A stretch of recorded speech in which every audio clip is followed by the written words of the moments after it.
పాత్రికేయ మిత్రులందరికీ నమస్కారం తెలియజేస్తూ వెనుకబడ్డ వర్గాలను వెన్నుపోటు పొడిచిన వెన్నుపోటు ప్రభుత్వం ఈరోజు మళ్ళీ మరో బీసీని వెన్నుపోటు పొడిచింది. అక్రమమైన కేసులో మాజీ మంత్రివర్యులు కారుమూరి నాగేశ్వరరావు గారిని ఈరోజు ఈడీ అధికారులు అరెస్ట్ చేయడం జరిగింది హైదరాబాద్లో. అంటే బలహీన వర్గాల చెందిన మా మాజీ మంత్రి కారుమూరి నాగేశ్వరరావు గారిని రాజకీయంగా ఎదుగుతున్నారు, రాజకీయంగా ప్రతిపక్షంలో ఉండి ఈ వెన్నుపోటు పార్టీ చేసే అక్రమాలను ఎదిరిస్తున్నాడు అనే ఉద్దేశంతో ఒక నకిలీ కేసులో ఒక మాజీ మంత్రిని ఈరోజు అరెస్ట్ చేయడం ఎంతో బాధాకరం.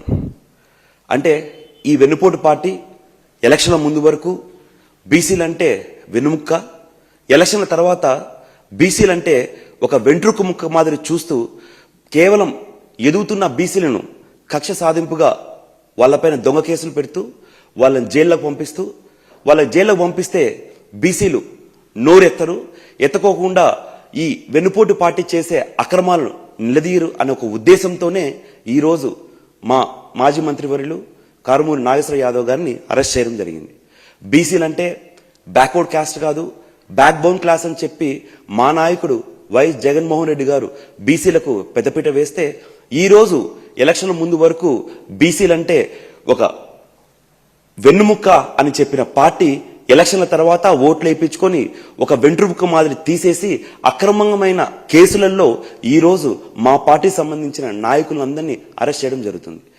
ఈ వెన్నుపోటు పార్టీకి మీ ద్వారా అందరికీ చెప్పడం ఏంటంటే, మేము బీసీలము, మీరు ఎన్ని కేసులు పెట్టినా, ఎంత భయపడించాలనుకున్నా, ఎన్ని అక్రమమైన కేసులు పెట్టి మీరు మమ్మల్ని జైల్లోకి పంపించినా మేము మీ పెట్టే దొంగ కేసులకు ఎటువంటి పరిస్థితుల్లో భయపడుకోకుండా మీరు చేసే అక్రమాలన్నీ నిలదీస్తో పాటు మీరు పెట్టిన అక్రమమైన కేసులు అన్నీ ఎదుర్కొంటామని మరొకసారి తెలియజేస్తూ, కారుమూరి నాగేశ్వరరావు గారి కుటుంబానికి వైఎస్ఆర్సీపీ పార్టీ ఎప్పుడు అండగా ఉంటుంది.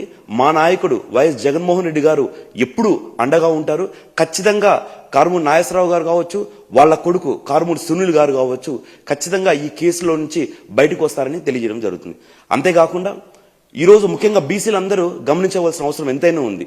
ముఖ్యంగా ఈ వెన్నుపోటు పార్టీ మీరు చూస్తే కేవలం ఎదుగుతున్న బీసీలు లేదా ఈ వెన్నుపోటు పార్టీ చేసే అక్రమాలు నిలదీసే బీసీలనే టార్గెట్ చేసి ఈరోజు అరెస్ట్ చేయడం జరుగుతుంది.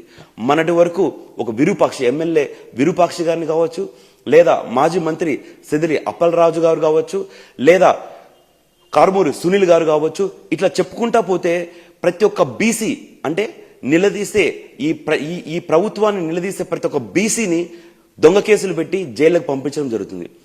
ఈ వెన్నుపోటు పార్టీకి మీ ద్వారా చెప్పడం ఏంటంటే, మీరు ఎన్ని కేసులు పెట్టినా, బీసీల పైన ఎన్ని అక్రమమైన కేసులు పెట్టినా మేము మా గుండె ఇట్లా చీల్చి చూపిస్తూ మీరు పెట్టే ప్రతి కేసును మేము ఎదుర్కొంటాము. ఖచ్చితంగా 2029లో వచ్చేది మా ప్రభుత్వమే. మా ప్రభుత్వం వచ్చిన తర్వాత ఖచ్చితంగా ఈ కేసుల పైన, మీరు పెట్టిన అక్రమ కేసుల పైన అన్ని ఆరాధీసి మీకు ఖచ్చితంగా తగిన బుద్ధి చెప్తామనేసి మరొకసారి తెలియజేయడం జరుగుతుంది. కారుమూరి నాగేశ్వరరావు గారి కుటుంబానికి వైఎస్ఆర్సీపీ పార్టీ ఎప్పుడు అండగా ఉంటుందనేసి మరొకసారి తెలియజేయడం జరుగుతుంది.